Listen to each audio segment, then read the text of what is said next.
Spain میں ایک عام ہوٹل میں جا کے ٹھہرا تھا تو انہوں نے کہا یہ تو برطانیہ کا ٹونی وزیر اعظم تھا، تو انہوں نے پولیس کو بتایا جی یہ تو ادھر آ گیا ہمارے ہوٹل میں. تو یہ دیانتداری کا ایک ثبوت ہے جو مسلمانوں کا خصلت ہونی چاہیے تھی مبارک صاحب. آج وہ دوسرے لوگوں میں ہے تو اللہ تعالیٰ نے ان کو آسمان پہ لے گیا، مسلمانوں کو ذلیل تر کیا، اور خاص کر پاکستان کا جو آج ضلالت ہے دنیا کی نظروں میں اسی وجہ سے ہے کہ پاکستان کے تمام لیڈر، تمام ادارے کرپٹ ہو گئے ہیں، بددیانت ہو گئے ہیں، حرام خور ہو گئے ہیں. سر ایک اور سوال ہے، آئی ایم ایف قرضہ دیتا جائے گا اور یہ اسی طرح پکنک مناتے رہیں گے؟ یہ تو ہوشیار لوگ ہیں، آپ کو پتہ ہے یہ جو مسلم لیگی ہیں یہ تو بہت بڑے حرام خور ہیں. آئی ایم ایف کے ساتھ کس طرح چاپلوسیاں کر کے وہ جو وزیر خارجہ بنائے ہوئے ہیں اور ڈپٹی وزیر اعظم بھی بنائے ہوئے ہیں، کوئی ڈپٹی وزیر اعظم کی آئین میں ہے ہی نہیں ہے، آئین اپنے مری سے توڑ پھوڑ رہے ہیں. تو ان کو پتہ ہے کدھر سے پیسہ کدھر لانا ہے، کدھر سے کدھر بھیج رہے ہیں، تو ان کو چکر دے کے یہ پیسے لیتے رہے ہیں. لیکن اگر آئی ایم ایف یہ کہہ رہی ہے کہ انہوں نے کھربوں روپے کھائے ہیں تو آپ کا ادارے جو اکاؤنٹنٹ جنرل اور یہ وہ فلان ڈی وہ کدھر گئے، مر گئے. انہوں نے کیوں یہ objection لگائی کہ یہ پیسہ کھا گیا؟ دیکھیں مبارک صاحب، بڑی بات یہ ہے کہ آپ کے جو انٹیلیجنس ادارے ہیں ان کا پیسہ چیک ہی نہیں ہوتا. کیوں چیک نہیں ہوتا بھائی؟ دنیا میں ہوتا ہے، ان کا پیسہ اکاؤنٹ نہیں ہوتا. کیوں نہیں ہوتا بھائی؟ اسی لیے تو کھاتے ہیں نا، وہ کھربوں کی پیسہ یہ کھا جاتے ہیں اور اکاؤنٹ میں ڈال دیتے ہیں. یہ سیکورٹی، پاکستان کی سیکورٹی، کس چیز کی سیکورٹی بھائی؟ روز تو مار کھا رہے ہو پاکستان کے اندر اور باہر سے بھی لوگ تمہیں لتاڑ رہے ہیں، تو کیا تم نعرے مار رہے ہو کہ ہم جناب ہماری فوج یہ وہ؟ ابھی بھی کل بھی دیکھو کتنے بندے انہوں نے مارے ہیں. تو مبارک صاحب یہ سب اس ملک کو ختم کرنے کے لیے یہ پتہ نہیں کس طرح یہ ملک بچا ہوا ہے. میں تو یہ کہوں گا کہ وہی اللہ کے خاص بندے جو اللہ کے قرآن کو پڑھتے ہیں اور دعائیں مانگتے ہیں وہ تھوڑے ہی ہوں گے، لیکن شاید اس کی وجہ سے ملک بچ گیا، ورنہ جس طرح اس ملک کو کاٹا اور چھاٹا گیا یہ ملک کب کا ختم ہو گیا ہوتا. اچھا، یوکرائن جنگ کی کیا صورتحال ہے، تھوڑا سا بتائیں ہمارے دیکھنے والوں کو. وہ بات جو ہم نے بہت عرصہ پہلے کی تھی کہ یہ بندہ بیوقوف ہے، یہ بندہ صدام کی طرح اس کا دماغ خراب ہے.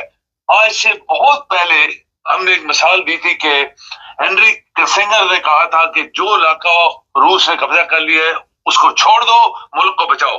آج اتنے سالوں کے بعد اس نے گھٹنے ٹیک دیے ہیں اور اپنے ملک کے اس نے تقریر کی ہے اپنے ملک میں کہ یہ ہمارے ساتھ ہو گیا ہے اور ہمیں ابھی کڑوا گھونٹ بڑے عرصے کے بعد جب سب کو تباہ کروا دیا پینا پڑے گا اور رشیا کو وہ زمین دینی پڑے گی جو رشیا نے ہم سے چھین لی ہے. تو آپ بتائیں کہ اس کو بلا کیا ہے؟ پھر ساری دنیا کا مقروض ہو گیا، اپنا ملک تباہ کروا دیا، اس کے قیمتی لوگ پڑھے لکھے لوگ دنیا میں ذلیل ہو رہے ہیں اور یہ خود اس کی پارٹی نے کہا تم ریزائن کرو ابھی. اگر یہ حالت تمہاری ہو گئی ہے تو تم کیوں جنگ رشیا کے ساتھ تم نے شروع کی تھی؟ تو ابھی یہ ہے کہ رشیا کے وہ پوائنٹس بڑے سخت ہیں جو اس کو برداشت کرتے ہیں اور امریکہ نے ایکسیپٹ کر لیا ہے. یورپین یونین کو امریکہ نے پوچھا نہیں ہے اور اس کو بتا دیا ہے کہ تمہیں یہ پیس کرنے کے لیے یہ چیزیں جو تمہیں ایکسیپٹ کرنی پڑیں گی. رشیا نے وہ علاقہ جو قبضہ کر لیا تمہیں 1 انچ واپس نہیں ملنے والا، تم نیٹو کا ممبر نہیں بن سکتا اور تمہارے ملک کے اندر اسٹرانگ فوج نہیں ہو سکتی. اور اس طرح کے بڑے بڑے پوائنٹس اس نے رکھے ہیں اور یہ ایکسیپٹ کر گیا وہاں پہ کہ ٹھیک ہے امن قائم کرو، میں ایکسیپٹ کرتا ہوں. تو یہ اتنے عرصے کے بعد مبارک صاحب جب کئی سالوں سے ہم نے بھی بڑے بڑے پروگرام کیے اس کے لیے کہ یہ کھوتے دماغ کا آدمی ہے تو آج وہ ایکسیپٹ کر رہا ہے جبکہ ملک ہی اس کا سارا تباہ ہو گیا. تو یہ ابھی پیس ایسے ہی ہونا ہے، شاید ہفتوں میں ہو جائے، دنوں میں ہو جائے، لیکن اس کی یہ ٹرمز ہوگی جب اس بندے نے اور اخبار نے لکھا کہ پورا نیٹو امریکہ سب ہار گئے. بہت شکریہ سر. جی مہربانی. وہ پرانے لوگوں کی ایک مثال ہے 100 پیاز اور 100 جوتا، تو وہی حالات ہوئے ہیں یوکرائن کے ساتھ. ندی جو بات شروع میں کی، یہاں یورپ میں جو لوگ رہتے ہیں وہ جانتے ہیں کہ 10 یورو تو بہت بڑی رقم ہے، یہ 10 پاؤنڈ یا 10 ڈالر جو امریکہ میں رہتے بڑی رقم ہے. اگر 1 پینس 1 سینٹ بھی آپ کا کوئی حساب کتاب میں کم ہو گورنمنٹ کے اداروں کے ساتھ تو وہ آپ کو کلیئر کرنا پڑتا ہے، ورنہ وہ بڑھتا آپ کے گلے میں بہت زیادہ پڑ جاتے ہیں. جو انگلینڈ میں لوگ رہتے ہیں ان کو ہوتا ہے کوئی ٹکٹ ہی لگ جائے تو 14 دن میں نہ دو تو وہ ڈبل ہو جاتے. ہر چیز جو ہے اس کے اکاؤنٹ کا حساب رکھا جاتا ہے. پاکستان واحد کنٹری ہے جہاں پہ اندھیر نگری، چوپٹ راج، لوٹ مار، کھاؤ پیو عیش کرو مترو، بس یہ والا کام چل رہا ہے.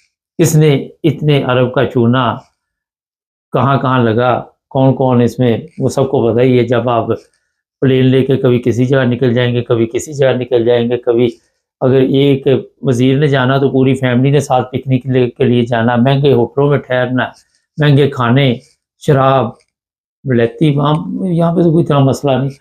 شباب وہ بھی آپ کو چاہیے, ہر چیز کی ضرورت ہوتی ہے. تماشبینی بھی ضروری ہے نا, آپ وزیر ہیں, آپ کو معمولی کیس تھوڑا ہے. تو یہ نہیں کہ مرد عورتیں بھی اسی کام میں لگی ہوئی, سب کا ایک ہی حال ہے. چینل کو سبسکرائب کریں, جڑے ہمارے ساتھ تاکہ